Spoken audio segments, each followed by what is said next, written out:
We hear a lot of perspectives on the Mankind podcast. Inclusion of a guest is not an endorsement of their views, and the opinions expressed here do not always represent the mission or values of the Mankind Project USA.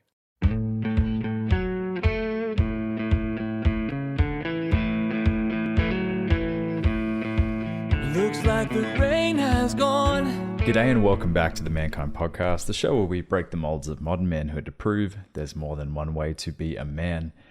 I'm your host, Brandon Clift, and you are back for the second part of my interview and time spent with Richard Wiener, Holocaust survivor, author, father, grandfather, and longtime committed member of the Mankind Project since the 90s. You're going to hear now in part two of this interview further into his story, his Jack Kerouac years, as he called them, as a young man was traveling through the United States. You got parenthood thrown in there, marriage, divorce, and then eventually heading back to Wittenberg to be honored for his work on forgiveness and reconciliation, and his meeting with his former tormentors, the members of the Jungfolk and the Hitler Youth that made his life and made his family's life, his people's lives, a living hell. So if you can imagine what it would be like to be liberated from your past, to be able to let go of so much pain and anger and disdain for those that have done you wrong, could that be possible for you? Right now you might be thinking, ain't happening. Not happening in this universe. Not in this life, not in this universe, not forgiving.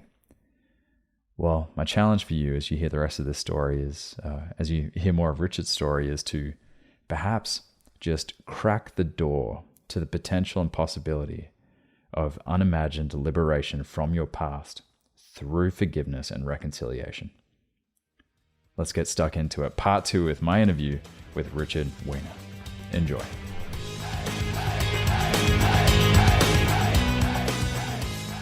G'day and welcome back to the Mankind Podcast. I'm your host, Brandon Clift, and we're joined again by Richard Wiener. This is the second part to my time spent with Richard. The first one, we were slightly naive to think that we could capture 94, almost 95 years of life in just an hour and 15 minutes, Richard. So I'm grateful that you've taken the time to join me again so that we can continue this incredible journey that is your life. Thanks for having me. Mm-hmm. Yeah. So at the end of the last recording, we basically got to your time spent in the U.S. military, and we finished with the question of, how do you connect to the enemy? How do you connect to those that want to see you harmed or erased? And you shared it's important to see things from both sides, to have, perhaps you'll experience pity, but also empathy and sadness and compassion. So my hope is at the end of our time here today, we'll get to the incredible story of you returning back to Wittenberg, well, multiple returns to Wittenberg, and how you were able to experience forgiveness and reconciliation. But let's just kick things off from where we left it. So you're in the military, you decide to leave and go on quite an adventure around the United States. Tell us more about that.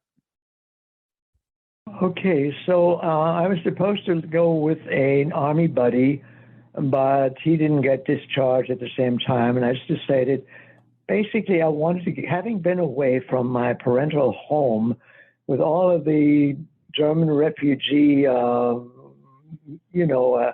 atmosphere, I just wanted to get away from it because I needed to be an American. My parents, they were already in their 40s, and my father never became completely Americanized. But for me, it was different. I had my whole life before me, and I needed to be free to live that life without worrying about how my father felt about it. Even if he felt it was betraying the traditions and the background, funny coming from a concentration camp survivor, but he was still very German in his ways, Wow.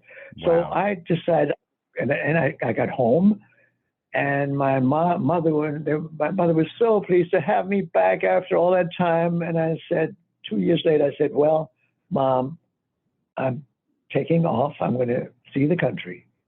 And I hopped a plane, some terminal leave.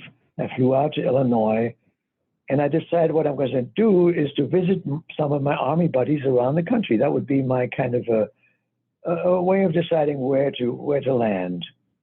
And so I went from one place to another. Started off in Chicago. I got a job as a short order cook without any experience. I bluffed my way into the job. And 2 weeks later, I was off hitchhiking to Wisconsin, et cetera, et cetera. And I landed some really terrific jobs, things that I would never have expected I could do. I had left New York with $200, and I got back like 3 months later with $200. Wow. On the way, I had been to Montana. I worked on the railroad. I lived in a boxcar on the Northern Pacific and worked with mostly a bunch of drifters. Most of them had a drinking problem. And we worked on the track. I lived in this boxcar for a month. And it was tough work, but I felt like a real man, you know? Hey, I'm proving that I'm a real man. Let's see, I'm working on the railroad. You know, it's like I'm proving. It's like Rock Hudson, you know, in his macho movies. And then it turns out he was gay and died of AIDS. But I mean, that may be a little far-fetched metaphor, but I just felt it did something for my sense of manhood. Well, there was a romance. And then I worked.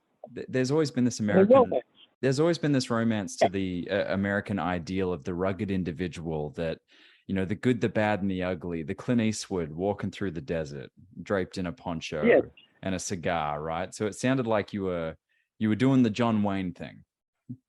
Yes. And like, what's his name? On the road, what's his name? Famous guy. I keep forgetting his name. He wrote a famous book on the road about his adventures on the road. And so I was emulating him. Mm-hmm. I did that summer. And then I got the word that I needed to take the veterans exam in order to get to Columbia, to which I had applied. And I had to hitchhike all the way to Berkeley, California, and I got a job on an orchard branch there, worked with the Mexican fruit pickers, and I took the exam, and I was accepted by Columbia, thank God, you know, because I had no money. My parents couldn't afford to send me there, but Uncle Sam helped out. And next thing was I went to college, and the following 2 summers I was back on the road, and you know, doing other jobs at all over the West, you know, and worked in a Billings restaurant, and I worked in Yosemite. I lived for a month in a clifftop hotel in Yosemite National Park, working as a waiter, et cetera, et cetera. It was a glorious time of freedom, of going wherever the winds took me. And I think when people say, gee, Richard, you were so lucky to have done that, I said, not luck. I made it happen. And so could you. You know, write your own scenario and do it while you're young. And don't wait till you're an old man and then you use your IRA payouts to travel. Yeah, you can do it then, but it's not the same as when you're free as a bird. I wasn't married yet. I had no kids. Mm-hmm. That's the time you get to do it. Yeah. And so I look back on those days as my halcyon days, which, wow, I did that, you know? Mm-hmm. And it kind of gave me an idea that, in a sense, I could structure my life without somebody giving me permission what to do, you know? Right. If I want to take a risk, it's my life. How very not German of you. Well, now, wait a second. Not entirely, because in Germany, they have it's not the same, but they have something called die Wanderjahre, which means the wander years, where it's traditional after fourth grade, or maybe certainly after 8th grade, if you don't go to college, if you don't go to middle school, which is like the commercial track, you become an apprentice you become a tradesman, right? You become a Sure. carpenter or plumber or whatever, and you go from town to town apprenticing with various master plumbers, let's say. And those are the wonder years. And they are written about in story and song. There are songs about that. Die Wanderjahre, the wonder years. Okay. And that's one of the glories of, German youth. Yeah. It's not the same as what I did, but somewhat, related, I guess. Sure. You just didn't necessarily have the tracks to follow or the path. Through reading your story, it's like, well, I'm going to go here, and then I might go here, and then I'll go, well, that didn't work. Now I'm going to go here. So it wasn't necessarily following the plan. Well, sometimes it was where, I was hitchhiking. Hitchhike thousands of miles. Sometimes it was wherever it took me, and I landed some less expected places, Yeah. And then when I was working in the Greek restaurant, for example, I was a dishwasher. We call that a pearl diver back in the day, because we were dishwashing by hand, so you had your hands in the water. And one day this old guy said, "Hey, kid," I was then, 19 or 20, I guess. He said, "You're too young to be doing this. You should be out in the sunshine. Tell you what, I have a friend who runs a track gang on the Northern Pacific. You go out there and tell him that I sent you, and he'll give you a job." So I caught the midnight whistle stop train. I hopped on the train when they weren't looking, and then he told me, "You'll come to a clearing at such and you take this much time. Just look out for that, and you'll see there's a bunch of cars on a siding, and that'll be the track gang. So you jump off, and then you find yourself a place to sleep, and then the next morning you'll check in." And that's what I did. Amazing. It was. I mean, who would not like that? You may read that in a novel and say, "Gee, wow, wasn't that exciting?"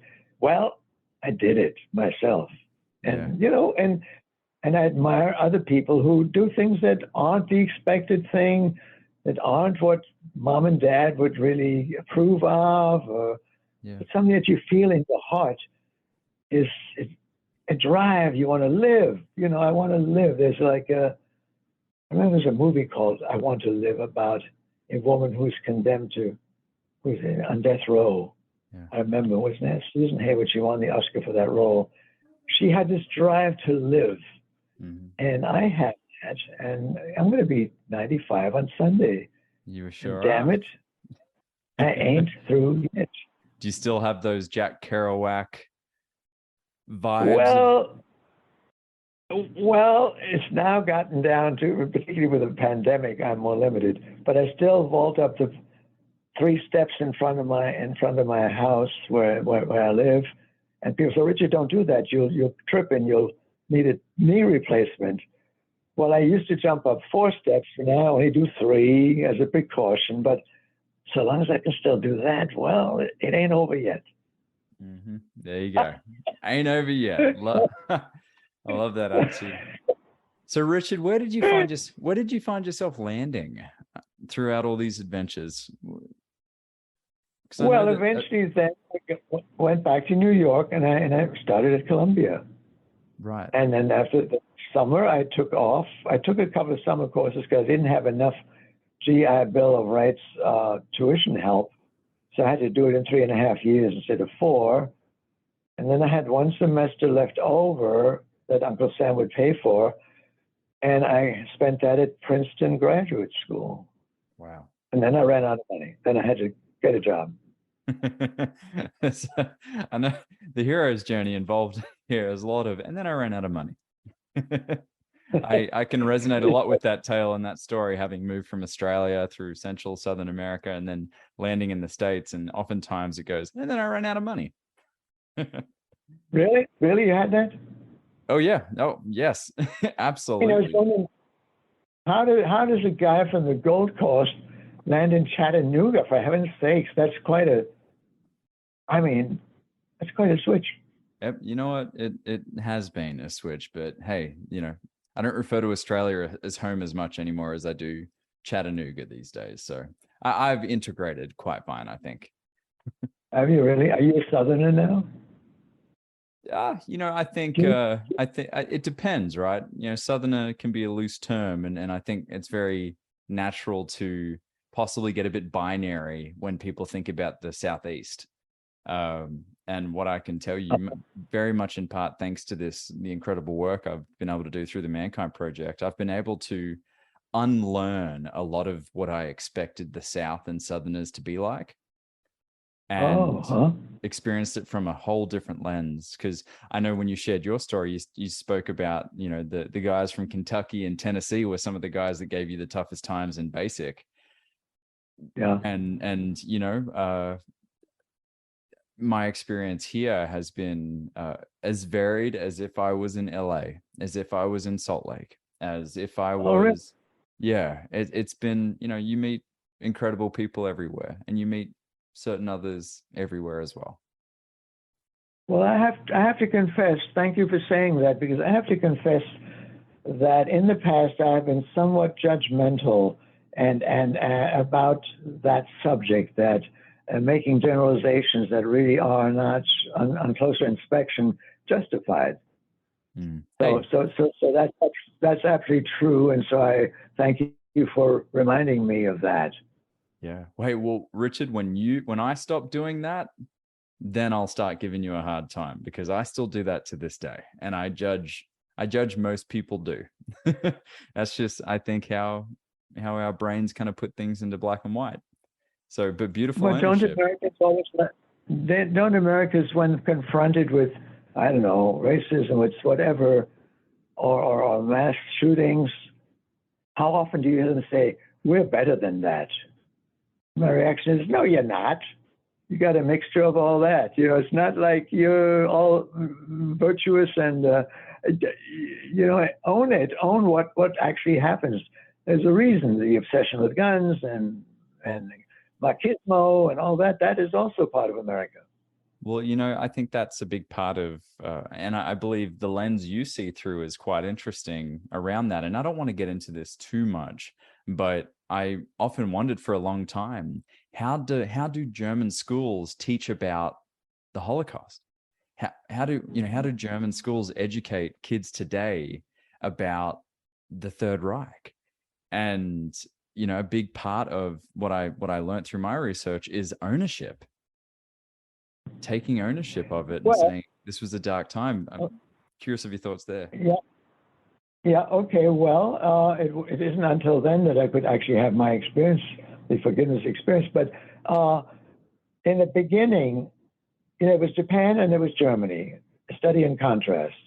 The Japanese, total denial about the rape of Nanking and all that stuff. They don't want to talk about that. Mm-hmm. The Germans were the same in the very beginning, but then gradually they realized that this was not serving them. That the world was horrified by this cultivated, country with all the traditions and the cultures, and Goethe and Schiller and Beethoven and all that, having this terrible blot on its history.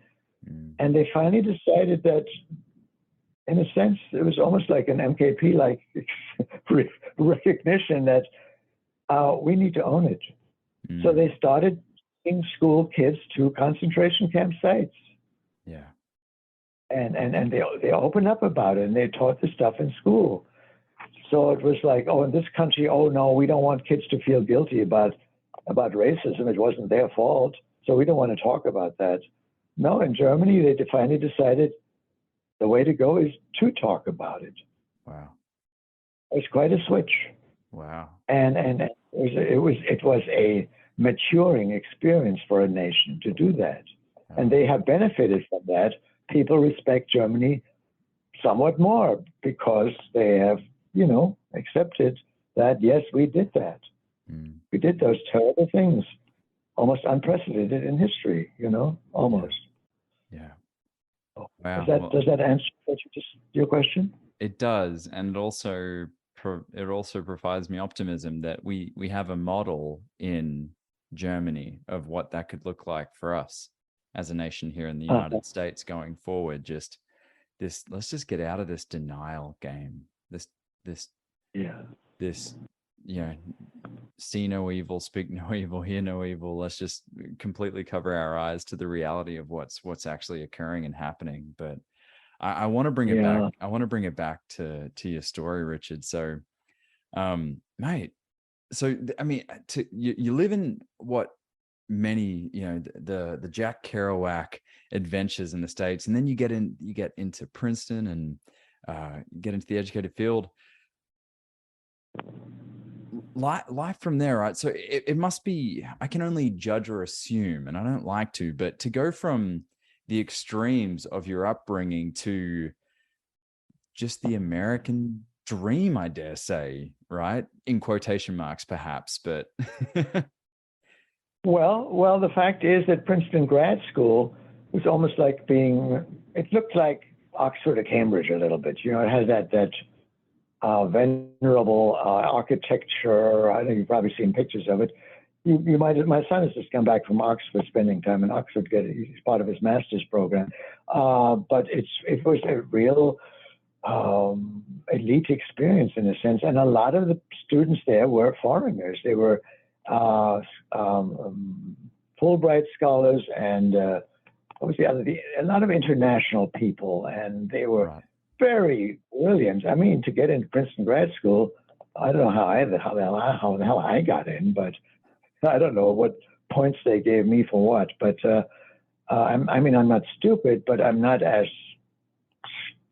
I don't know. I don't have the same kind of distinctive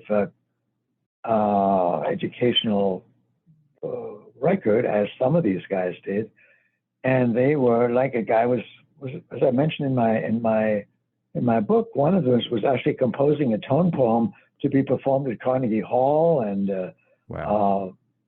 That type of. They were the sons of ambassadors and Sure. very distinguished people, and that civilized. Having the sherry in their quarters. They had little gatherings, and it was like I felt very honored to be among this elite group, that I actually had made that grade. Yeah. And my best friend was an Egyptian guy from Abdul Hadis Hassin Makhlouf was his name. I still remember that. And he was a Muslim, and we were friends. And I actually had him come to a Passover dinner at my parents' while during that semester. He came to New York with me and participated in the Seder. Quite amazing. Fantastic. I mean, I couldn't imagine. I can only imagine the melting pot. What was how frequently, if at all, did you ever share your story and what you went through Crystal Night and people that you were meeting at Princeton or on your journeys? Did those people find out about your story as you were going along? Oh, I wasn't hiding it. I mean, there was nothing to hide. Okay. I don't know what I specifically said, hey, you got to listen to my story, but I wasn't ashamed of it. I was, it was kind of a little cachet that I had, I'm not just an ordinary guy who lived an ordinary life. No. I'm very special. I was still a special boy. What in MKP we call a special boy. Special boy. I think we talked about that before. And somebody just sent me, one of my elder mentees who was actually in Germany, who's now back in the States, and he's just sent me a congratulatory email. And I said something, and he looks up to me. He puts me on a pedestal. I said, well, I think back, I'm getting honored by MKP. Now, was that deserved or was that pro forma? And I said, you know what? I think it was deserved because then I list all the things I've done in MKP, which I guess we can get to later. But I have done a hell of a lot in MKP. Apart from getting the Herring Award one year, I got another award as the Brother of the Year. I think it was about the forgiveness thing. But Wow. So I have two plaques, two of those golden plaques from MKP. But I did lots of other things too, which we can talk about later when we get to that. But yeah, well, I only ask because being as intrigued by history as I am, is that a lot of people that you would have been meeting and spending time with were very much alive while all this was happening. And I'm curious. I'm always curious when I meet people today that have zero interest in. I judge to have zero interest in history or to understand where we came from. And so when I meet someone like yourself, I want to. There's a million questions I want to ask you. Right? Like you were someone that actually laid eyes on Adolf Hitler. And so I'm curious if someone, the Americans or the people you were meeting at the time, from their lens, having either been alive or just around while all that stuff was going on, just what the intrigue might be. Well, so to me, it's kind of scary when I agree with you that Americans don't seem very interested in history. And of course, you know what the consequence of that is, right? Doomed to repeat it. Yeah, absolutely. Yeah, I mean, we don't see, for example, I posted a lot of stuff on my Facebook page about it's 1932 in America, essentially. I said, don't you realize what's going on? The idea of misleading people and telling them stories about what's happening, misinterpreting and lying, and then demonizing liberals and calling them virtually communists or socialist radicals just because they are Democrats.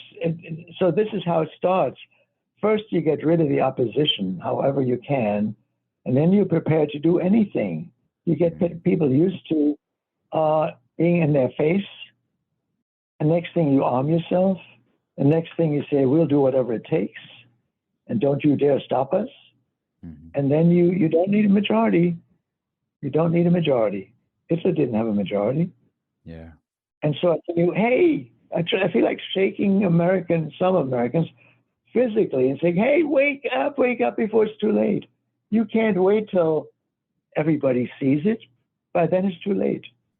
Yeah. So, I mean, it's maybe I'm exaggerating.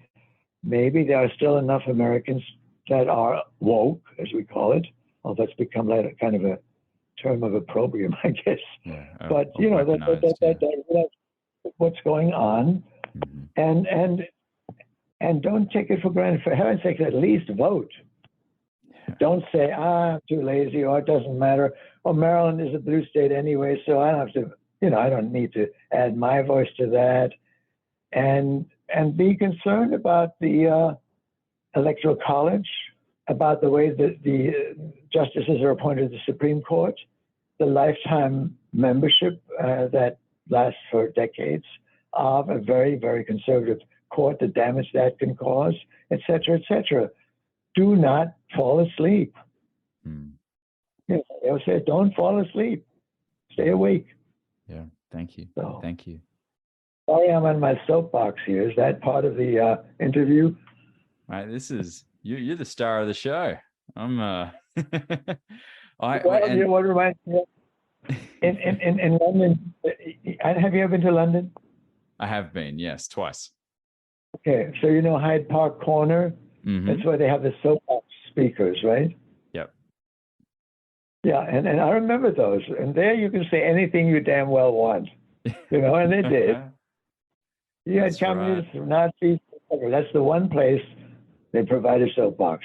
Mm-hmm. But don't try to do it in the London Times or in the, they've got their own scandal sheets. But basically, they do provide a platform, but within limits. Right. You can't just yell, crowded, real fire in a crowded theater. And that's essentially what some of these people are doing. They're yelling fire in a crowded theater. And it's very, very damaging to our country. Yeah. So it's scary. And depending on when this episode is released, and we just did a pretty powerful recording today. We did a panel discussion on how to heal divides in an ever increasingly divided world, and talking about depolarization and how all these acts of dehumanizing people, whether it's acts of racism or bigotry or women don't count. Women are not entitled to decide about their own body. Sure, exactly. So we had a pretty powerful panel discussion that'll be released. It may come out before this one. So for those listening, you may have already listened to it. But a big part of that conversation was around, identifying the ownership piece. And so many people I judge are not willing to take ownership. And that was the big piece for Germany, is to acknowledge and take ownership of this black spot in their history, so that they had a chance to move on and contribute in different ways, and become part of, I guess, the right side of history. I don't know if that's the best way to put it, but it came from ownership of not denying what is happening, and the impacts of so many actions. So yeah, it's and you remember that one little episode that was what I described as life changing, when my classmate Horst, who's died since then, he said at that dinner, and he said, "I have something to tell you," and he was very embarrassed. And what he had to say was, "I was one of the ringleaders in the schoolyard, and I want to ask for your forgiveness." And how it was like thunderstruck. Yeah. I was thunderstruck by that. Those were simple words. And we both started crying like babies. Wow. And embracing. So and it was like, oh my God, what just happened? How the hell was that such a game changer? Those few simple words. And so when you ask someone for forgiveness, yes, I'm sorry, I hurt your feelings, and I'm really, truly sorry, not just pro forma, but really. And if you have tears in your eyes, it helps, Sure. It doesn't really, it's a bit more earnest. We were able to do an acting class, but not everybody can do that. But Rich, yeah. Sorry, Richard. Well, now that we're speaking about that moment, I know there were multiple times that you returned back to Wittenberg. One of them being when the Berlin Wall came down, and the other time was in 1993. So are you able to set the scene for your return to Wittenberg in 1993 and that meeting with Horst? Right. Well, I had started going back to Wittenberg every year. I think that total, I counted up before the pandemic, I think I had gone 14 times. Wow. So that's a lot, because the town is particularly historic, beautiful. I mean, I would feel so lucky to have been born there. So in 1993, let's see, I had been divorced 13 years. My divorce came through in 1990. So wait, no, I'm sorry. Was it 1993? Yes, I'd been divorced only 3 years before, right? Hmm. The Berlin Wall came down in 1989. I divorced in 1990 after a long separation, 3 years, and I took my son with me, and it was very scary. Now, I had been to West Germany repeatedly on business. I had clients in Munich, and so I had been there, but not East Germany. It was sort of inaccessible. I mean, you could go overnight and a special pass, but you couldn't, you couldn't stay there. But suddenly it became possible. And I just longed to reconnect with my hometown. And I wanted to bond more with my son. I took him with me. He was a college senior at the time. And we got to Berlin, and the wall was coming down. Wow. And I still remember being at the wall and seeing this Russian couple renting out chisels. Their first capitalist move was to rent out chisels for people to chip off pieces of the wall and sell them in plastic bags for 5 marks. Wow. That was an eye-opener, right? Yeah, how quickly they became capitalists. Mm-hmm. Mm-hmm. And so then I describe it in the book that my friend, my best childhood friend, Wolfgang Zenst, was going to meet us in Berlin. He knew I was coming, and and we met in East Berlin at what I call a showplace hotel. And you know what that is, right? The East Berlin was just basically rubble. It's like been bombed to pieces. But they had built this modern hotel with an escalator going up the first floor lobby. Wow. And we took a cab over to the hotel, and it was scary because I didn't know what would I find. I mean, I hadn't seen Wolfgang for 51 years. 51 years. 51 years. Some people, that's a lifetime, right? Yeah. What would I find? What would he look like?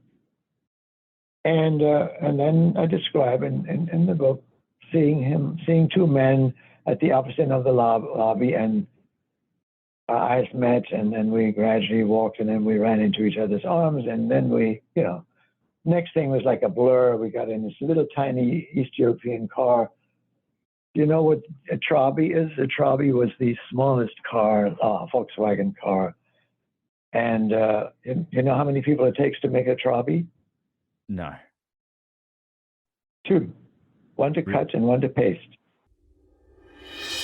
If you're enjoying the Mankind podcast, how about taking another step? This one takes some courage, and you have it. Check out the Men's Work Introduction. It's 3 sessions over 3 weeks. New sessions start every month, and we even have a cohort tailored to LGBTQ men. Find out more in the show notes.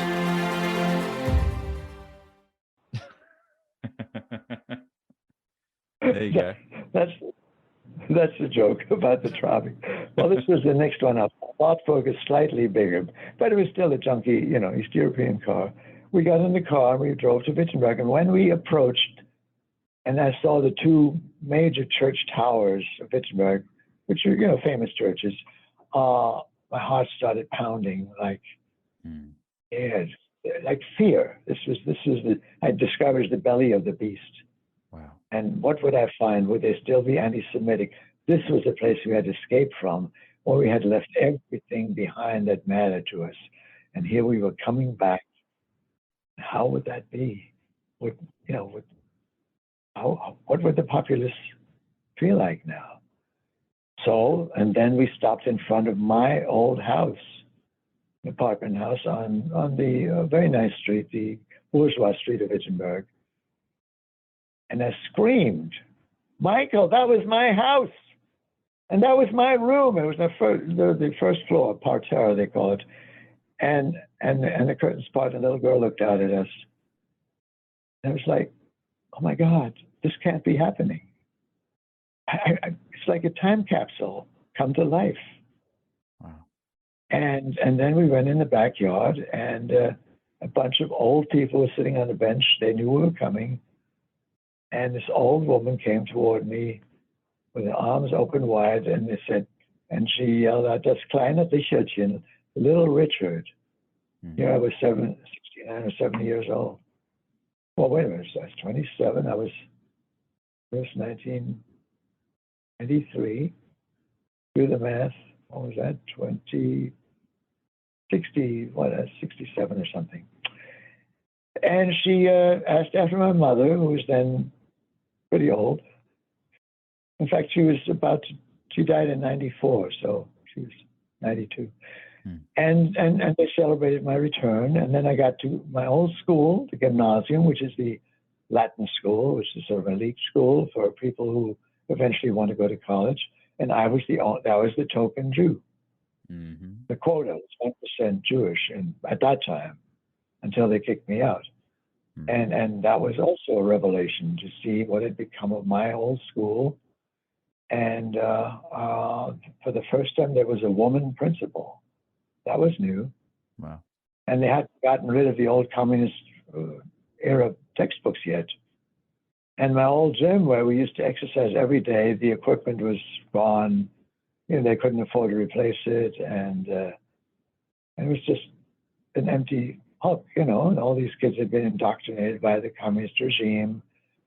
And then finally, that was in 1989, and by 1993, we had a class reunion. to which that was the dinner that I mentioned in the book, where one of my classmates was actually a rabid Nazi back in the day, and this is what happened to him. He had been in the service, and he repented of his Nazi leanings, and he actually adopted, wait for it, he adopted the orphan of a black American soldier who had had an affair with a German girl. You're kidding And me. he adopted the black, yes, I mean, unbelievable. And if you saw this guy, arrogant as they come, he was the most elite guy. He there was a small sort of a department store, and he and his brother were in the gymnasium with me. He was arrogant as hell, real Nazi.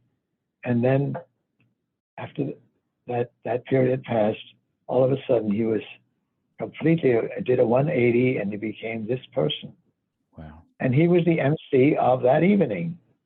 And he invited us to talk about our past, etc. And that's why I had the chance to tell him about my experience every day in the schoolyard, being totally alone, isolated. No one would want to be, like in the old South, a nigger lover. Well, it was like a Jew lover. And the Nazis already said, hey, if you love the Jews that much, you'll go with them. You can go with them to, in other words, concentration camps, death camps. And so nobody wanted to be identified as, they were all Hitler Youths by then, Yeah. And so it was extremely painful. And my father had gone to see the principal of the school ahead of time to ask him whether he could guarantee my safety. And he said, no problem. And that's the only reason I went there, because my father wanted me eventually to go to become a scholar. He had studied Greek and Latin in his gymnasium days. And so and I wanted it too. And so we kind of, you kind of, what do you call it? You just make the best of the situation. And I lasted a year and a half, and then came Crystal Night. And of course, I was kicked out of that school. I no longer had a school. That's what happened. Yeah. So So when you returned, and you met this guy who was the MC, did you ever get a sense of like any trepidation or were they like, what were those early interactions like with? Well, they were all on their, most of my classmates by that time had become professional men. I mean, because this was a Latin school, and they had all gone on to the university, and they'd all become doctors and lawyers and whatever, professional men. And they were all there with their wives, most of them with wives. And I think I still have a picture of that meeting. And they were very, the room was very silent when I spoke. And as I say in the book, the weight of the past was heavily upon them. When I told them how I had been treated back then, and they felt probably a lot of shame about it, half a century later. And I said, I saw tears in a few men's eyes when they heard my words. And then came the time when Horst Fromm, was his name, did that little piece with me. And it was like, I mean, can you imagine? I don't believe I had that kind of experience where 5 words can change your life.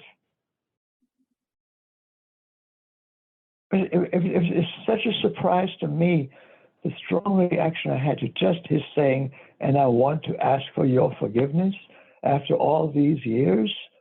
And I realized what I had been carrying around with me for half a century.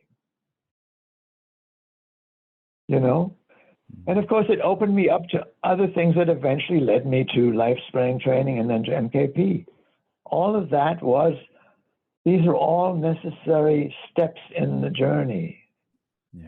I first had to be liberated from the fear of still being demonized, so that I could and being on the road was part of that also, to learn that I could be proud of who I am, that I no longer need to walk around like less than, and what will people think of me, and do I deserve this, and don't take in compliments because they're all phony, and basically I'm a shit, that people are just being nice to me, and going through the motions of saying, oh, I'm so sorry, like when people say you're my thoughts and prayers, that type of thing, doesn't mean anything.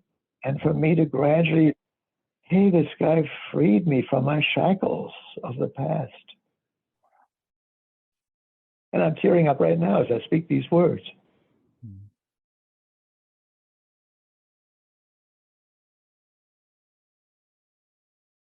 Oh.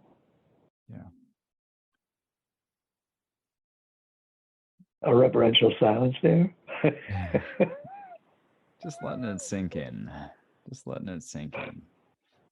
Yeah. So I mean, and I can't believe of half of my life story. I mean, there's so much that is, oh my God, was this me? Have you ever had experience, Brandon, that when you think back to some things in your life, you say, was that really me who lived that? I mean, that was so amazing that, did I really go through that? Yeah. Was that somebody, or was this a story I tell myself?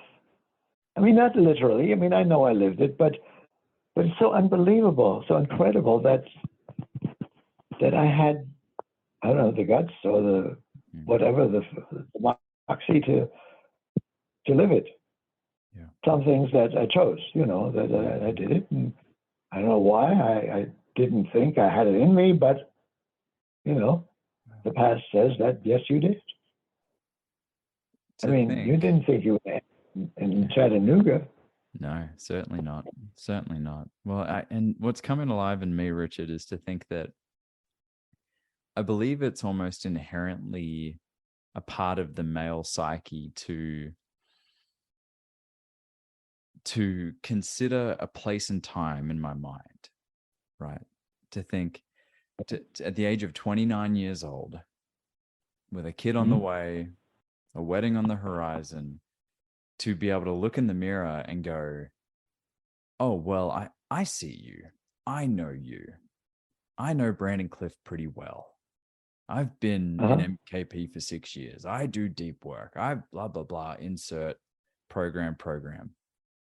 However, without fail, almost sometimes daily, sometimes weekly, sometimes monthly, my story or my understanding of me as the protagonist in my journey changes all the time. And to think that Horst had a key to unlock a deeper level to you. Yeah. Well, it's like I always felt judged by the world, Naturally. In other words, it's about me. And then I realized it's about them. It was about them. They did this. I don't have to feel ashamed because they called me a dirty Jew. I'm Jewish, yes. And they're judging me as being a dirty Jew, or maybe at least they think they have to say that. But I don't have to buy that into that. I need to know who I am, and I may have other things to be ashamed of, but not that. Yeah. I'm not perfect, but hey, don't take in everything that somebody else chooses to say about you. Well said. Well said. And so one of the things that's, I've had all these mentees. I think I've figured probably at least 40 or more mentees over the years, many of whom are still my mentees, after 15 years or even more sometimes. But I am interested in the journey from how do they get from there to here? What happened in their lives to change them to where they are now? It's not all my mentorship. Other things happen in their lives too. Maybe I was able to open their eyes to those happenings. But essentially, I see myself as a gold prospector. I want to lead them to their gold. Everybody has gold in them, but they may not be aware of it. It's buried so deep that they think, well, other people have gold, but not me. Well, everybody's got some gold. Yeah. You know? And you certainly have a hell of a lot of it. I mean, you should live in South Africa. Come on. Look, it's a beautiful reminder. And that's a big part of, I think, how this work, and specifically the work through the Mankind Project, has really created a space for me to get those reminders when I need them of the gold that is there. Because sometimes the self-talk and sometimes what feels so real and to be my understanding of myself, you know, sometimes I think it's easy for me to not be very nice to myself. And then really, oh yeah, big time. Like what? Give me an example of what that looks like. Oh, well, I can give you a very present example. Being the millennials that me and my fiance are, not only do we have a baby due in November, we have a wedding on the horizon, which I'm planning because I want her to focus on growing a human. A new career just started. And why not? Let's just sell our house and buy a bigger one. Why don't we just add all of that into the mix? So naive enough to think that I could juggle all these things at once. We find a great home. We think it's fantastic. It's definitely bigger. It ticks a lot of boxes. And we go under contract, and we're currently under contract. And I'm popping the champagne. I'm celebrating. I feel like we've found the place that we're going to raise our kids and send them off to college or wherever they want to go, only to get the inspection report back. And it's slightly dire. And perhaps... What do you mean? It's about you or about the house? The house. Oh. So there's the mold, and people got in there, and there's fungal stuff everywhere. Oh. I mean, the amount of money that needs to go into this place, we do not have. And right. So I feel shame and anger at myself to tell all these people that are important to me, like, this is the house we're moving into, and getting excited and perhaps having some of it go to my head to only, and again, the deal's not done yet, but to find out that it's highly unlikely that we're not selling our home, we're not moving into this place, just embarrassed. And how big a house do you really need? I mean, is it bigger than you need, or is it just luxuriously big?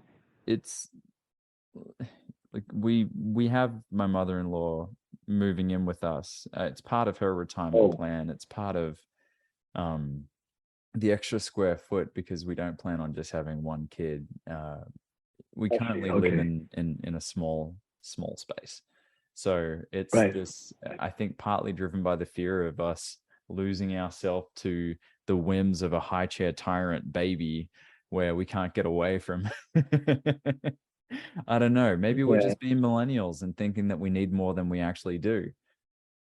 But it's I'm sitting in such a place of like kicking myself that I got so confident. The loop was closed. I was certain of the outcome, and look, the outcome remains to be determined yet, but that's just an example of right now I'm kind of beating on Brandon for getting so excited.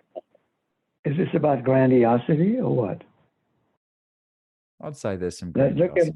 Look at me. I'm this big shot who can afford this, and I got it all figured out. And hey, look at me. Oh man, I don't want to own that, but yes, yeah, I'd say you're pretty accurate. Oh, listen, you can take off at least your sixth veil with me. Nobody ever takes off the seventh veil, but yeah, you're safe with me, Brandon. I've been around the block a few times, so Sure. It's okay. I still love you, despite that. Well, and to that point, what's been amazing is I've been able to go to my mentors or my peers or just my brothers in MKP and just share all of that. Not try and put on a Great. brave face and go, oh well, some mold came up, or oh well, this came up. No, I was able to go, guys, I'm fucking embarrassed that throughout my Yeah. life I celebrate too early, I get too confident, I let grandiosity take over, and to have other men say, I hear you, I get it. Yeah. Yeah. Well, because they've all been in not that same place, but in comparable things, where they feel. I mean, because we start our life as me, don't we? Yeah. There's a famous book about necessary losses, about how we give up one thing after another. The infant is totally the emperor of the world. And one day, mother says, no. And he says, oh, he thinks, what do you mean, no? I'm the emperor. And she says, no, you're not doing that. You're not getting your dessert until you finish your spinach. He says, what do you mean by that? And then eventually he realizes, no, he's not the emperor, he's only the prince. And then he gradually becomes just, he has to settle for being just one of the other kids. And maybe he's got siblings. Oh my God, I have to share my toys now? What the? And so we live and learn as we go along. And then we get to where you are now, where you are probably ahead of the curve in some ways, maybe financially or otherwise, and you feel that, hey, I can do this, and I'm now going to become a father. And of course, if this were my interview, it would release a whole stream of questions about becoming a father and having and getting married, and what does this mean to you? I don't think we have time for that, but No. I mean, I would, if I were the interviewer, maybe we should do another podcast where I'm interviewing you. Hey, I have been looking for multiple opportunities to take a day off. So yes, please. The mic is yours. No, but I mean, really, it's the one thing is when I meet somebody like you, and I a number of people. In fact, I just had lunch with I call him my bestie, my best friend here, who's a wonderful guy, and we have lunch together every other week, and we talk every week. And he's even in my will as somebody that I would trust to take my ashes to Machu Picchu and scatter them there. Amazing. With my son, and so we're really. What was I talking about? Your bestie. And we talk. Well, and I take off my sixth veil with him. I always talk about the dance of the seven veils. You know the concept? The No. Middle Eastern. Well, a Middle Eastern dance that the dance of the seven veils, some kind of a Rimsky-Korsakov or something. And the first veil you take off at MKP, like that's the cocktail party conversation. So where do you go to school? Where were you born? Oh, that's interesting. Sure. Deeper layers. You just get to those deeper layers till eventually you you don't need to wear it. We call it masks often on the show. Yes. Okay. You take off one after another. The more you trust people. But nobody ever takes off the seventh mask, even with your nearest and dearest, with your wife or you. There's one, the seventh one, but the sixth one is pretty intimate. She finds out stuff about you she can use during your divorce proceedings. Sure. So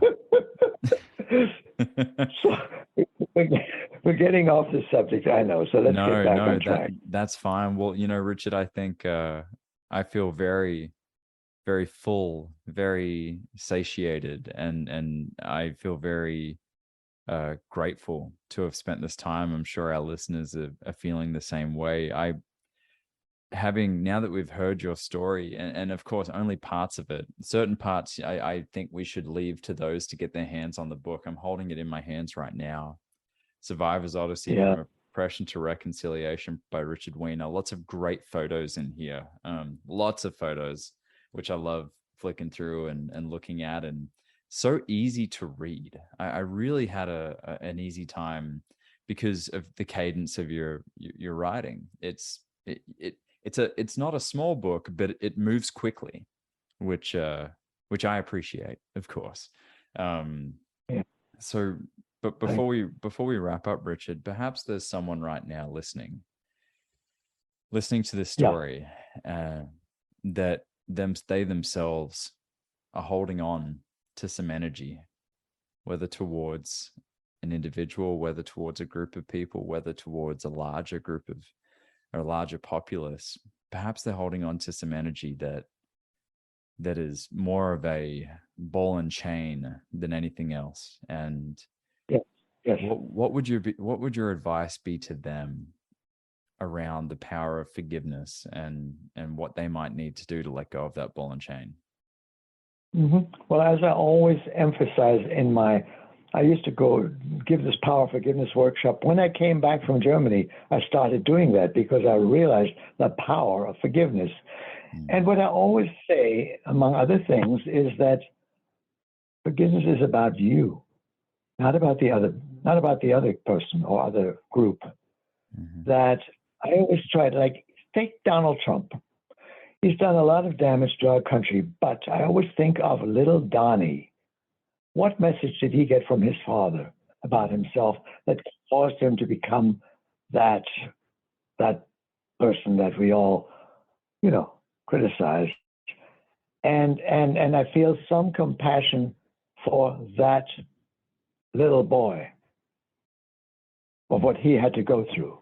Now, I don't know exactly what that was, but what he was valued for and what he was demonized for. And I say, when somebody does you dirt, it's usually could be a projection on you of something that they are hiding, repressing, and denying, as we always say, right? Shadow. They don't want to face that in themselves.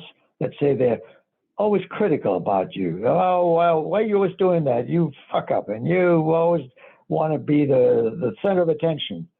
Well, how about maybe that person is the one who wants to be the center of attention? He's projecting that on you. And when you forgive, it's letting go of that energy of resentment, hatred. I'll never forgive that. And some things are harder to forgive, of course. Some things are, and I go through, I don't know do you have a moment for me to say something about Yom Kippur, the Day of Atonement? Please. Okay, so on the Day of Atonement, in the Jewish liturgy, we talk about the levels of forgiveness. There are 3 levels. The first one is lechal.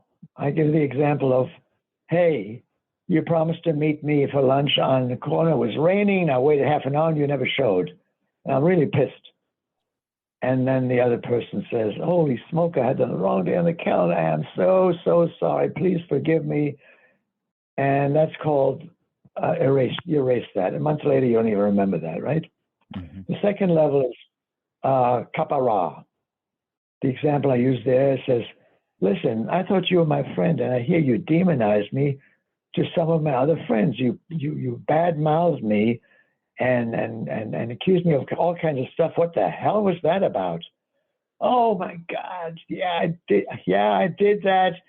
We'd had a fight. You remember that? And I just was so angry at you that I just spouted all this stuff to other people. I know I shouldn't have done it, and please forgive me. That's a level where you don't erase it, but you cover it over. Kapara means to cover over.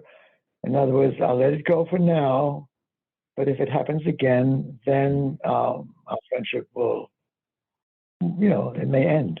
I can't forgive you a second time. And the big one is slicha, which is what most of the Day of Atonement is about. And I use the example of child molestation, adultery, things like that, sure, which are much harder to forgive. And those you can't just say, oh, well, that's okay, let it go. No, you need to process that and have a conversation about it. And if you have hurt somebody at that level, you have to ask for forgiveness 3 times. And if they won't forgive you, then you ask God or your higher power for forgiveness, and then you forgive yourself. So that's a much longer process. But the point is, you do not have to carry guilt around with you for the rest of your life.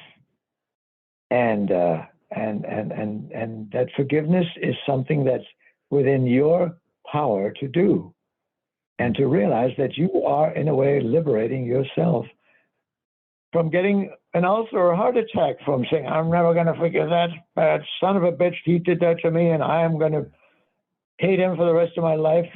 And you see people like that. I've experienced that. I remember speaking to a class in a Jewish day school, Hebrew day school, 11th graders, about my life.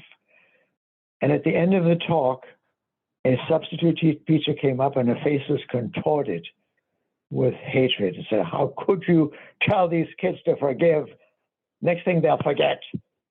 I said, oh no, it's not the same thing. I have not forgotten anything.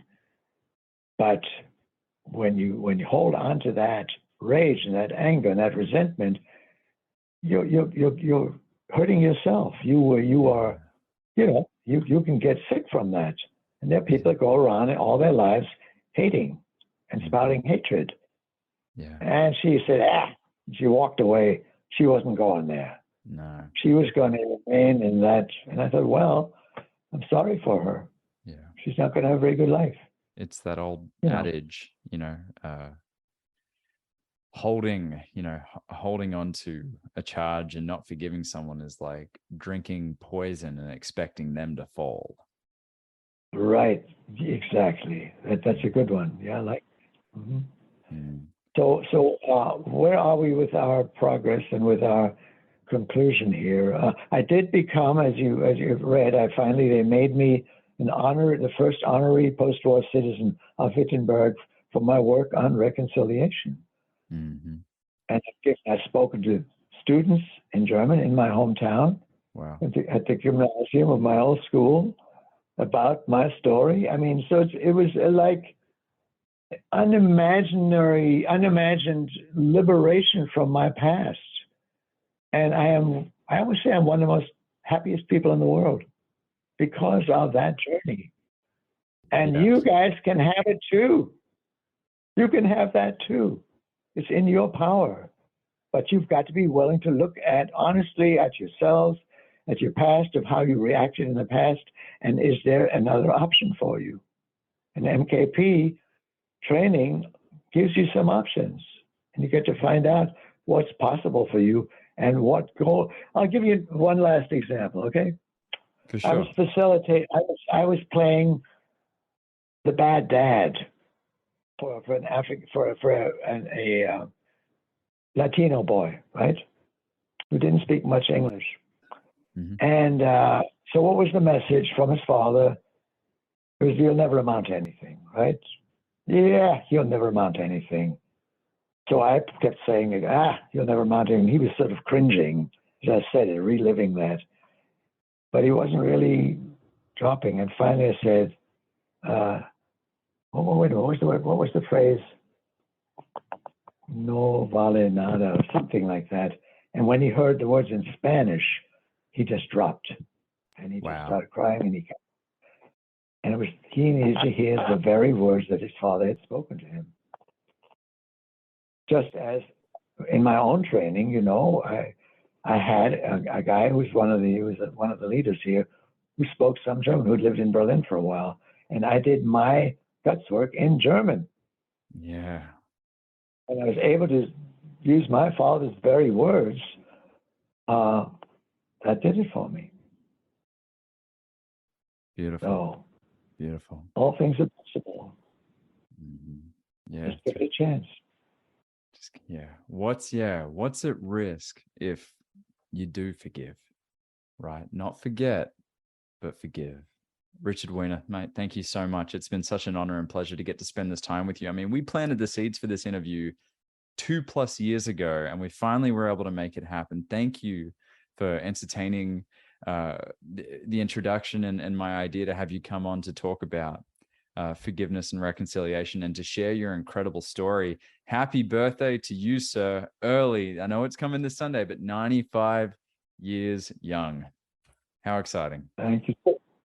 For those listening now, thank you for joining us for another episode of the Mankind Podcast. For this 2-part series, you can get your hands on Survivor's Odyssey, From Oppression to Reconciliation by Richard Wiener, linked in the show notes. It's on Amazon, and you yourself can get your hands on a copy. So we'll make sure that the links are there. You can go down and find it yourself. It's a phenomenal read, very heartwarming. You're going to laugh, you're going to cry, much like we have throughout these 2 episodes, Richard.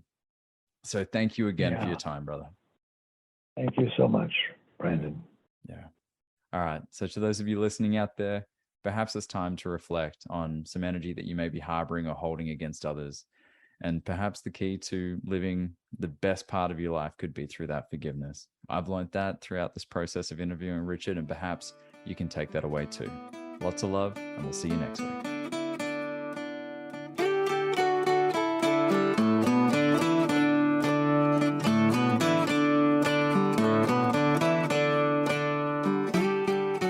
There you have it.